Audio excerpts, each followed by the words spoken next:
নমস্কার বন্ধুরা, কেমন আছেন? আশা করি সবাই ভালো আছেন। ভিলেজ ব্লগ উইথ সুমি চ্যানেলে সবাইকে স্বাগত। ব্লগটি প্রথম থেকে দেখতে থাকুন, আশা করি সবার ভালো লাগবে। আজ কোনো লেবার আসেনি, তাই দুজনে চলে এসেছি ধান ত্রিপল খুলে একটু ধানটাকে মিলাবো। কাল সকাল থেকে কাটা হয়ে আছে, ধানটা না খুললে গরম হয়ে যাবে ভিতরটা, সেই জন্য দুজনে মিলে ধান মিলাতে চলে এসেছি। গরম ভাব হয়ে একটা গন্ধ করে যাবে। কাঁচা ধান তো এখনও সেরকমভাবে শুকায়নি, কাজটাও কাঁচা ছিল। এটা যেহেতু দঞ্জমিন, সেই জন্য তাড়াহুড়ো করে যে আমাদের যে ধান কাটলো, তার মালিক বললো এগুলো আগে কেটে নাও, মেঘ আসছে। সবসময় ভয়ে ভয়ে থাকি, কেন বৃষ্টি হলে সব মাঠের জল এই জমিনগুলো এসে জমা হয়। এই আমাদের জমিনে চং আছে, ওই চং দিয়েই যায়, সেই জন্য একটু তাড়াহুড়ো করে কেটে নিলাম। আর না একটু অত ধান তো আর মিলাতে পারবো না, ধানের যে চুরটা আছে ওটাই শুধু ভেঙে দিব। বাড়িতে যা ত্রিপল ছিল সব নিয়ে চলে আসছি, আরও অনেক ত্রিপল লাগবে, ওইগুলো তো সব পাতলা করে মিলাতে হবে। আজকে আমরা করব না, যেদিন লেবার আসবে সেদিন করবে। রাস্তায় ধান মিলালে সুবিধা অসুবিধা দুটোই আছে। এই যে ধান কাটা শুরু হয়ে গেছে, এবার ট্রলার প্রচুর যাবে। দেখুন না, ট্রলারে যে চালাই ছিল সে নেমে ড্রাইভার নিজেই নেট আর ত্রিপল গুড়াচ্ছে,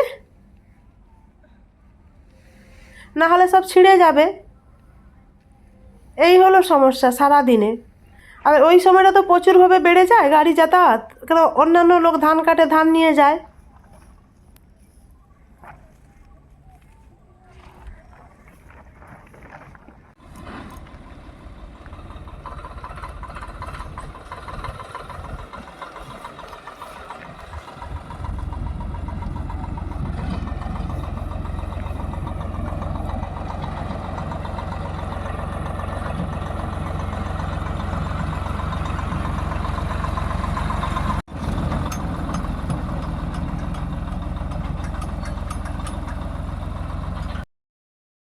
অনেক ধান পা দিয়ে তো আর মিলাতে পারবো না, হাত দিয়ে যা হোক করে টেনে টেনে একটু বাতাসটা লাগাবো, যাতে ভাব না হয়, ভিতরটা গরম যেন না হয়ে যায়। মজুর না আসলে এই সমস্যা, তখন নিজেদেরকেই করতে হয়, আর না করলেও নয় নিজেদের কাজ। আর ওদিকে একজন চিংড়ি মাছ নিয়ে আসছে, চিংড়ি চিংড়ি বলে বিক্রি করছে। আমি এখন নেব না কিছু, মানে অনেক কাজ আছে, কোন দিকটা সামলাবো।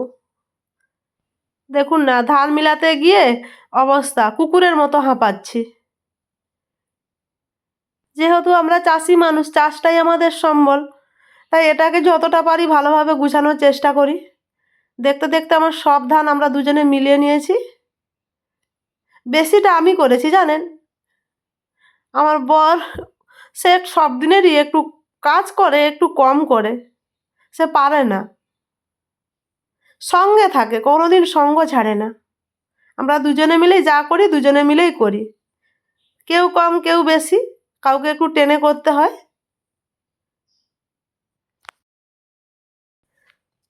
ধান মিলিয়ে দিয়ে বাড়িতে গিয়ে আবার রান্না করব, যা হোক কিছু রান্না করে খেয়ে দিয়ে আবার তো মাঠে আসতে হবে।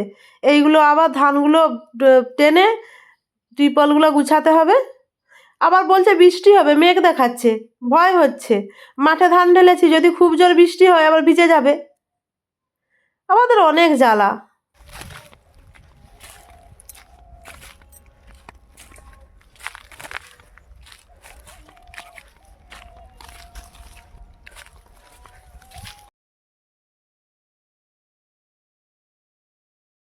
আমাদের ওই পিছনের দিকে মাঠটাতে একটু যাচ্ছি, সেদিন আমার বর ডেকেছিল, আমি সেদিন যাইনি। আজকে ধান কাটা হয়ে যেতে ওকে বললাম একটু চলো না, বড় চাষের আগে আমাদের সে ডালা কেটেছিলাম গাছের, সেই ওই পাশে রেখেছি, জ্বালানিগুলো আছে নাকি দেখতে এসছি। এই চাষের কাজটা হয়ে গেলে ভক্তুদা আর অশ্বিনীকে দিয়ে এই জ্বালানিগুলো করে নিয়ে যাব। প্রচুর লতা পাতায় ভরে গেছে, জ্বালানি দেখাই যাচ্ছে না, আছে ভেতরে অনেক জ্বালানি হবে, ওইগুলো কেটে বাড়ি নিয়ে যেতে হবে। যেহেতু আমি মাটির উনুনেই রান্না করি, দিনের বেলাটা উনুনে রান্না করি, রাতের বেলাটা গ্যাসে রান্না করি। চারজন, তিনজনের, চারজনের মধ্যে ছেলে তো এখন বাইরে থাকে, বাড়িতে থাকে তিনজন। চাষির বউ, চাষিনি, ঘুরতে তো হবেই মাঠে ঘাটে।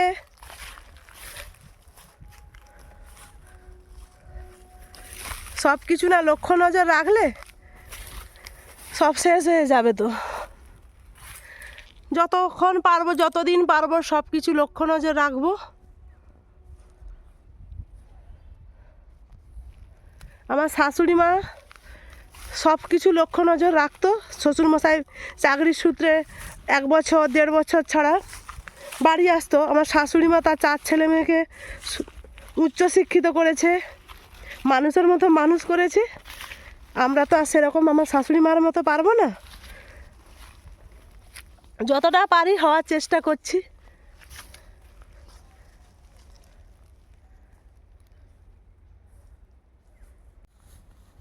আচ্ছা সেদিন, আচ্ছা এগুলোর সাথে তাদের ঘরে গাছগুলো না কেটে রাখা হয়েছিল। আচ্ছা এই পাশ অব্দি তো হবে গো, নাগল হয়, বড় নাগল কেন করেনি? এত বড় গাছের ডালটা পড়ে আছে। থামো, অশ্বিনীকে দিয়ে এই যে চাষের কাজটা হয়ে গেলে সব করাবো। চলো এবারে, কালকে ধান কাটা হয়েছে, আজকে কোনো মজুর আসেনি। আমি আর ও দুজনে মিলে 4.5 বিঘা জমিনের ধান মিলে এলাম প্রায় 14-15টা ত্রিপল। মনে হচ্ছে সন্ধ্যাবেলা আর ঘুম উঠতে পারবো না, গা হাত ব্যথা হয়ে যাবে। কাল থেকে লেবার সব আসবে। আবার বিকালে আছে ধান গুঁড়ানো, কী করে কি করব কে জানে। আমার তো এখন থেকে মাথা যন্ত্রণা হচ্ছে, কি করব, অতগুলো ত্রিপল কি করে গুঁড়াবো। অতগুলো ধান তো ঢাকা দিতে হবে, সব খুলে দিয়েছি, মিলানো হয়ে গেছে, এবার ঢাকা দিতে হবে বিকাল হলেই। বন্ধুরা কালকে তো দেখলেন ধান কাটা হলো মেশিনে। ধারে যে ধানগুলো আছে ও কাটছে। অনেকটাই বেলা হয়ে গেছে, এবারে স্নান করে আমরা ভাত খেতে যাব, আপনারাও খেয়ে নিন। আবার সেই বিকালে আছে কাজ। মজুরগুলো লাগতো, কিন্তু মেঘ দেখে তারাও ভয় পেয়ে গেছে। তাদেরও টুকটাক চাষ যে করেছে সেই ধান তারা বাঁধবে বললো, তাই একদিন আমাদেরকে দাও আজকের দিনটার মতো, যে আমাদের ঘরের কাজগুলো গুছিয়ে নেই, কালকে আমরা লাগবো। এবার যে যার কি ঘরের কাজ ছেড়ে এখানে আসবে, তাই আমরা আর কিছু বললাম নি। দুজনে মিলে যতটা পেরেছি করেছি। মনে হচ্ছে রাত্রে আমি আর উঠতে পারবো না, আমার অবস্থা খুবই খারাপ হয়ে যাবে। আর এই ধানগুলো যদি না কাটে, বিকালে এসে দেখবো ধানগুলো নেই, কে কেটে নিয়ে চলে গেছে। বড়ো চাষের সময়ও এরকম। এই 3টা জমিনে খড় শুধু বলে রেখেছি বলে যে আমাদের ধান সিদ্ধ করব।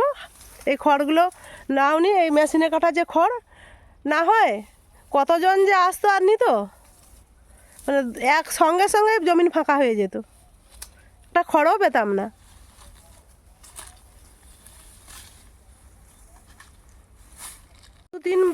তিন 4 বছর আগে সবই করতাম, লেবারদের সঙ্গে লেগে করতাম, কিন্তু এখন আর পারিনি। আমার শরীর প্রচুর খারাপ, এটা ওটা লেগেই থাকে। এখন আর মানে অতটা ভারী কাজ করতে পারি না। ঘরের সব কাজ করে নেই, কিন্তু এই ধানের টানের কাজ কষ্ট হয় করলে।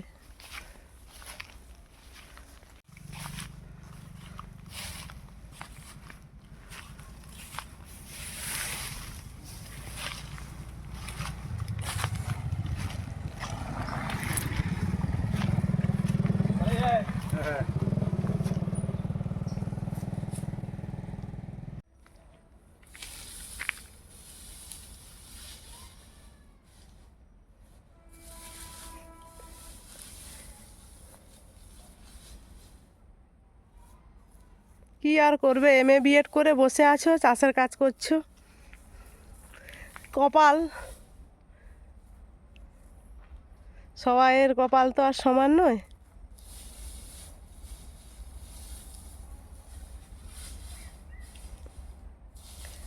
ওরা 4 ভাই বোন, 4 ভাই বোনের মধ্যে ওরা 2 ভাই 2 বোন। আমাদের ঘরে 3 জন সবাই সার্ভিস করে।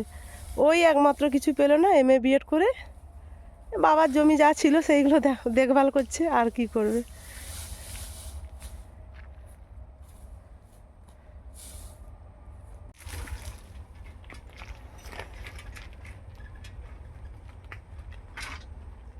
মেল ট্রেন যাচ্ছে।